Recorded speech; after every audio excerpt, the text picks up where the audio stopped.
Hello friends, দেখো আমি রাতের খাবার নিয়ে আবার চলে এসেছি। তো যাই হোক, আজ আমি দুপুরে লাইভে ছিলাম বিকেলের দিকটা। তো তোমাদের কেমন লেগেছে জানি না।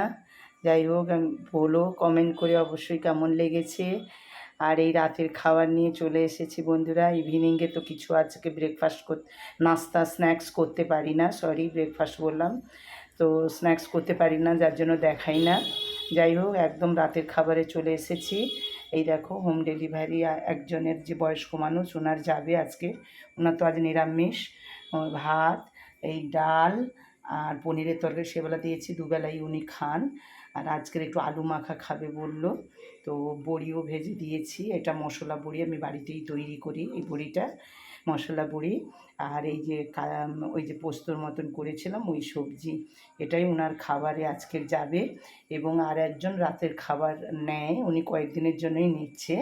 তো যার জন্য ওনার খাবারটা আমি তোমাকে দেখাচ্ছি। ওনার এইগুলোই যাবে, কিন্তু উনি নিরামিষ খান না। উনি ডিমের ঝোল কষা খাবেন বলেছেন, এই জন্য আজকের কষাটা করেছি। এই দেখো ফ্রেন্ডস, এই যে ওনার ডিমের কষা হয়েছে। তো যাই হোক, উনি পরে বাড়িতে এসেই নিয়ে যাবেন।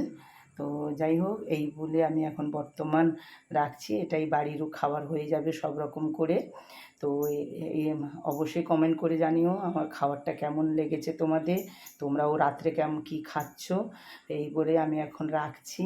Tata, good night.